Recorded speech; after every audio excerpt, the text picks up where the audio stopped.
बाजारात लाल लाल टमॅटो दिसले की काय काय पदार्थ करावे असं मनात येतं. मग अशा वेळेला आपण काय करतो, टमॅटोची कोशिंबीर, tomato omelette, tomato rasam, tomato soup असे अनेक प्रकार आपल्या लक्षात येतात. आणि आपण आपल्या यूट्यूब चॅनलवर पण टमॅटोचे अनेक प्रकारसुद्धा दाखवलेत.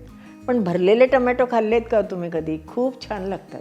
आपण रेस्टॉरंटमध्ये गेलो ना की त्या ह्याच्यामध्ये भरलेले टमॅटो किंवा भरवा टमॅटो अशी एक रेसिपी असते. पण हल्ली आपण ती फार मागवत नाही. पण आमच्या काळी म्हणजे जेव्हा आम्ही रेस्टॉरंटमध्ये पहिल्यांदा जायला लागलो होतो त्यावेळेला भरलेले टमॅटो हा हमखास आम्ही मागवायचो. कारण काय माहिती आहे, त्याच्यामध्ये पनीर, चीज असे इतके छान छान पदार्थ घातले जायचे की ते शक्यतो आमच्या घरामध्ये किंवा जास्तीत जास्त वापर पदार्थांमध्ये त्यावेळेला आमच्या घरामध्ये केला जायचा नाही. त्यामुळे भरवा टमॅटो ही रेसिपी सगळ्यांना आवडत होती. चला तर मग आपण स्वयंपाकघरात जाऊयात आणि माझी आवडती भरवा टमॅटो म्हणजेच भरलेले टमॅटो कसे करायचे ते बघूयात. चला, येत आहे ना?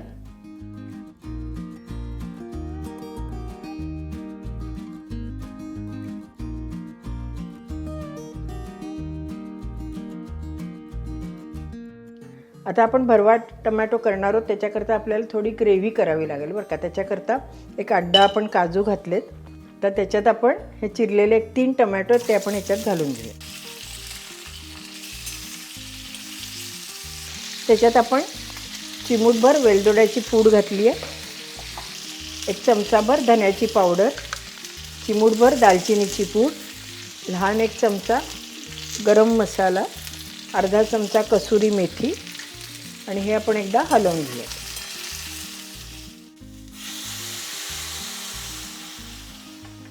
आता आपण टमॅटो जे आहे ते आपण शिजवून घेऊयात. छान मऊ झाले की आपण हे गार करायला ठेवूयात. आणि गार करून झाल्यावर मिक्सरवर किंवा हँड मिक्सीने बारीक केले तरीसुद्धा चालतात. आज नेमका आपला मिक्सर बिघडला आहे की नाही, म्हणून मी हँड मिक्सीने आज हे बारीक करून घेणार आहे. हँड मिक्सीने बारीक करताना ते गार झाल्यानंतर त्यात थोडं पाणी टाकायचं, वाटी वगैरे खोल भांडं घ्यायचं आणि त्याच्यामध्ये हँड मिक्सी फिरवायची, म्हणजे ते छान बारीक होतं. आता हँड मिक्सीने हे असं इतपत आपलं बारीक करून झालं आहे. त्याच्यात मी थोडंसं आणखीन पाणी घालते आणि हे गाळून घेते. आणखीन एकदा फिरवावं लागेल बरं का. एकदा फिरवून घेते आणि गाळून घेते, म्हणजे आपली स्टफ टमॅटो किंवा भरवा टमॅटो करता लागणारी ग्रेव्ही तयार झाली. आता असे लाल छान टमॅटो बघून घ्यायचे. हे छान धुवून घेतले.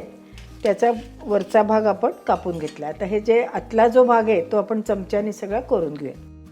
असा चमचा आत घालायचा आणि अलगद असा टमॅटोमध्ये फिरवायचा. त्यामुळे आतलं जे टमॅटोचा जो गर असतो तो निघतो. समजा जर टमॅटो अगदी घट्ट असतील तर मग अशा वेळेला आपण सुरी जरी आतमध्ये थोडी थोडी फिरवली तरीसुद्धा चालू शकते. हे असं करायचं, म्हणजे ते जो गर असतो तो कापला जातो. आणि मग नंतर आपण चमच्याने करून घ्यायचं. फक्त बाहेरचं जे आवरण आहे त्याला मात्र धक्का लागू द्यायचा नाही, कारण आपल्याला कोरून काढायचं आहे ना टमॅटो, त्याच्याकरता.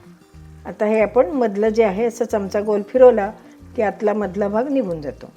असं आपण सगळा मधला भाग कोरून घेऊयात. किंवा असा चमचा आपल्याला बाजारात मिळतो, त्याने सुद्धा आपण टमॅटो कोरून घेऊ शकतो, आहे की नाही. याने पटकन होतं. असा एखादा चमचा नेहमी घरात असावा बरं का. कलिंगडाचे छान गोल काप करायला किंवा असं काही आपल्याला कोरून काढायचं असेल तर आपल्याला ह्या चमच्याचा छान उपयोग होतो. असा हा आपला टमॅटो छान कोरून झाला. असे आपण एक 4 टमॅटो कोरून घेऊयात. आता टमॅटोचं सारण करण्याकरता आपण पहिल्यांदा साधारण 1 वाटी भरून पनीर किसून घेतलं. त्याच्यात थोडीशी धन्याची पावडर, चिमूटभर दालचिनीची पूड, कसुरी मेथी थोडीशी घातली आहे, चवीपुरती साखर, कोथिंबिरीच्या काड्या घातल्यात आपण ह्याच्यामध्ये. साधारण 1.25 वाटी आपण उकडलेल्या बटाट्याचा किस ह्याच्यात घातला, चवीपुरतं मीठ. आता जी आपण रेसिपी करतो ह्याच्यामध्ये आपण लसूण किंवा कांद्याचा वापर केलेला नाही आहे. आपल्याला हवं असेल तर आत्ता आपण जे सारण करतो ह्याच्यामध्ये आपण थोडंसं आलं लसणाची पेस्ट थोड्याशा तेलात परतून मग ह्याच्यात घातली तरीसुद्धा चालू शकते. तर हे सगळं एकत्र करून घेऊयात. आणि ह्याच्यात आपण थोडंसं पेपरिका घातलं आहे, म्हणजे चव येईल. आणखीन तिखट घातलं तर काय होईल की आपला रंग जो आहे तो बदलेल, म्हणून मी याच्यामध्ये पेपरिका घातले.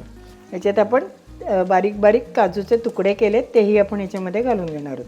अगदी आपल्याला वाटलं तर हिरवी मिरची आणि आलं ते सुद्धा याच्यामध्ये थोडं बारीक करून घातलं तरीसुद्धा चालू शकतं. अगदी फार मळायचं नाही आहे, अलगदच मळायचं आहे, कारण खूप जर आपण घट्ट मळलं तर टमॅटोमध्ये ते गच्च बसेल. आता टमॅटोमध्ये हे आपण भरून घेऊयात. नेहमी टमॅटो आपण ज्या वेळेला असे कोरून ठेवतो ना, त्याला थोडासा मिठाचा हात लावायचा बरं का, म्हणजे पाणी जे असतं ते सगळं निघून जातं. त्याच्यात आपण भरून घेऊयात. मागचा जो भाग असतो टमॅटोचा, मग हा सांगायचं राहिलं, तो पण आपण असा थोडासा कापून घ्यायचा आहे की नाही, असा. म्हणजे मग ज्या वेळेला आपण टमॅटो ह्याच्यामध्ये ठेवतो तेव्हा तो व्यवस्थित बसला जातो. असे सगळे टमॅटो आपण भरून घेऊयात. आता एका कढईमध्ये आपण थोडंसं तेल घालून घेणार आहोत. या भाजीच्या 2-4 स्टेप्स आहेत बरं का, त्यामुळे थोडीशी अवघड वाटते, पण करायला लागलं की एकदम सोपी आहे बरं का. त्यात आपण हे आपले जे टमॅटो भरून झालेले आहेत ते आपण ह्याच्यात घालूयात. आपण साधारण 5 टमॅटो केले. त्याच्यात आपण थोडंसं अगदी पाणी घालणार आहोत. आता ह्याच्यात आपण पाणी घातलं आहे, त्यामुळे त्या वाफेवर आपले टमॅटो शिजले जातील. आपण उघडून बघूयात. आपल्या टमॅटोचा बऱ्यापैकी रंग बदलत आला आहे बरं का. आपण थोडंसं आणखीन त्याच्यामध्ये पाणी घालूयात. टमॅटोमध्ये सुद्धा 2 प्रकार असतात. एक असतात ते देशी असतात, त्याचं जे वरचं साल असतं ते पातळ असतं. आणि मुख्य म्हणजे काय आहे की हे जे आपले हायब्रिड असतात ना, हे उंच असतात, त्याची साल जाड असते. त्यामुळे स्टफ टमॅटो करता असे जर टमॅटो आपले असतील तर ते केव्हाही चांगले. मुख्य म्हणजे हायब्रिड टमॅटो हे कमी आंबट असतात, त्यामुळे बहुतेक स्टफ टमॅटो करताना हे असे हायब्रिड टमॅटो वापरले जातात. आपले टमॅटो बऱ्यापैकी मऊ झालेत की नाही. आता हे आपण काढून घेऊयात.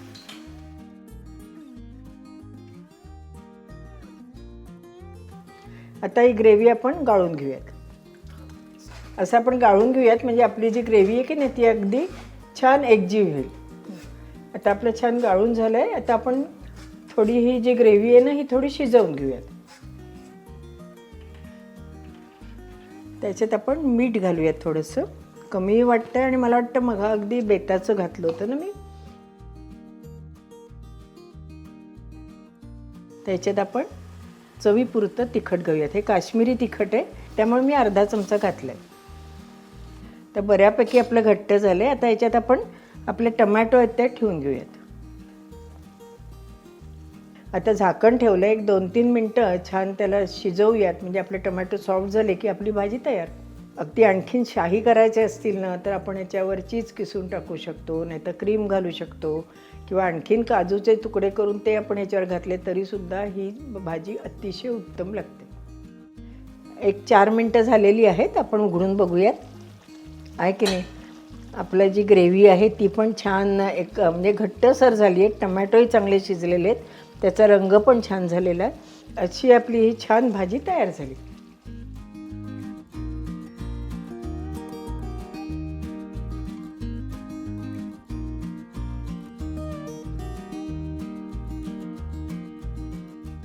आहे की नाही, किती सोपे आहेत की नाही. आणि मुख्य म्हणजे पनीर चीज असं वर ते छान दिसतं की नाही, त्यामुळे सगळेजण आवडीने खातात. तुम्ही नक्की करून बघा. आणि पूर्वी तुम्ही कधी भरलेले टमॅटो खाल्ले, तुम्ही त्यात काही वेगवेगळ्या प्रकारचे सारण भरले होते का, तेही मला अभिप्रायामध्ये कळवायला विसरू नका. अशा छान आणि चविष्ट रेसिपी बघण्याकरता अनुराधा चॅनलला लाईक करा, शेअर करा आणि सबस्क्राईब करा. आणि हो, बेल आयकॉन दाबायला विसरू नका. धन्यवाद.